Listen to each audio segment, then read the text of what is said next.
If your attention span feels totally fractured, if your sleep is restless, and your anxiety is just humming at this constant exhausting vibration, I want you to know you're not alone. Welcome to today's Explainer.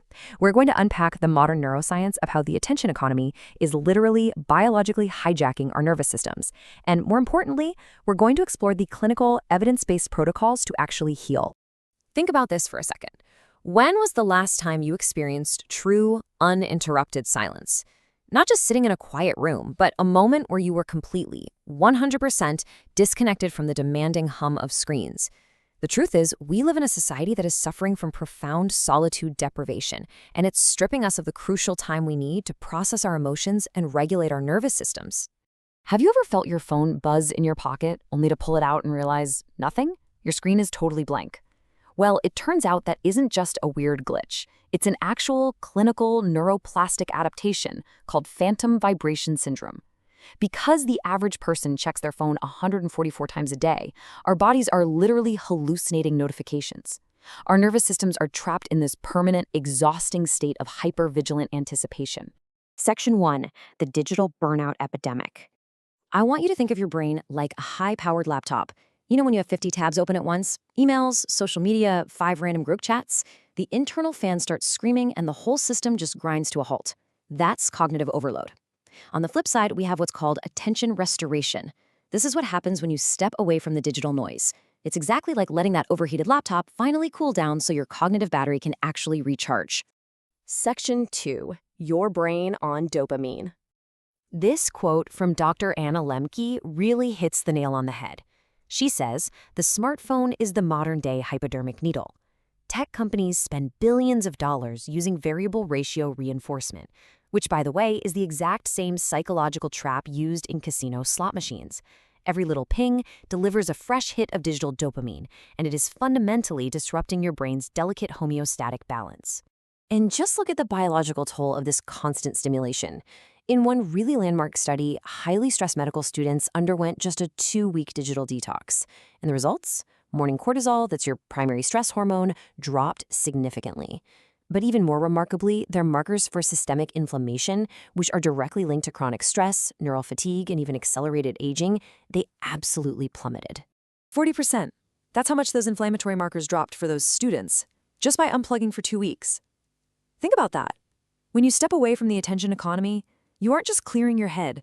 You are actively lowering cellular inflammation, protecting your longevity, and literally allowing your immune system to heal from the inside out. Section 3. The science of attention restoration.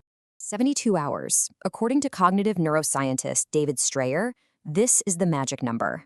Your prefrontal cortex, which is basically the command center responsible for your focus, your emotional regulation, and executive function, it requires a full 72 hours of complete digital disconnection to fully reset itself. Now, if 72 hours sounds totally intimidating, the payoff is absolutely immense. A randomized controlled trial published in PNAS Nexus did something simple. They blocked participants' mobile internet for 14 days. The result? Researchers saw improvements in sustained attention and mood that were comparable to reversing a decade of cognitive aging. 10 years! It is undeniable proof of just how rapidly your brain can heal itself. And the mental health wins are just as staggering. A JAMA study tracked just a 1-week social media detox. In just 7 days, participants saw a 16% drop in anxiety, a massive 24% drop in depression scores, and a 14% drop in insomnia. By simply removing the hyperarousal of social media, they regulated their nervous systems and drastically improved their sleep architecture. Section 4. The 72-hour reset protocol. Researchers call this the 3-day effect. Day 1 is the adjustment phase, and honestly, you're going to feel it. Expect some serious restlessness and digital withdrawal. It's totally normal. Then, days 2 and 3 transition into the restoration phase. This is where you engage in what's called soft fascination, low-intensity sensory activities, like walking in nature or reading a physical book. And by the end of day 3, you hit the cognitive reset. Your high-frequency theta waves finally quiet down, your vagus nerve regulates, and your creative problem-solving capacity boosts by up to 50%. Section 5. Designing a tech-free environment. To actually sustain this long-term, we use a behavioral design trick called stocked nudges. First, put your phone in grayscale mode. Stripping away those candy-colored reds and blues instantly neutralizes the dopamine reward. Suddenly, your phone is just way less fun to look at. Second, audit your alerts. Mute everything that isn't a direct message from an actual human being. And finally, add visual friction. Delete highly addictive apps, or at the very least, bury them deep in folders so your phone is physically harder to use on autopilot. Next up, you want to build a daily micro-restoration schedule. Start your day on your own terms with a retro physical alarm clock. Just keep the phone completely out of the bedroom. Then implement that digital sunset 2 hours before bed to protect your melatonin. During the day, try practicing a 10-second pause before opening an app just to ask yourself, wait, why am I actually opening this? And this is crucial. You can't just delete a habit. You have to replace all that scrolling with purposeful analog substitutions that genuinely bring you joy. When you are ready to reintroduce tech, use the 80-20 rule of reintegration to avoid that classic 2-week rebound effect.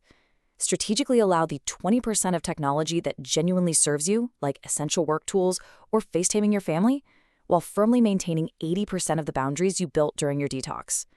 The goal here is that you are now using technology deliberately rather than just default scrolling. Ultimately, this explainer isn't just about setting screen time limits. It's about what author Cal Newport perfectly describes as choosing a focused life in a noisy world. Reclaiming your attention is really about your eudaimonic well-being, living with deep intentional purpose. Because without the constant distraction of every ping and buzz, you finally have the biological bandwidth to focus on what truly matters to you.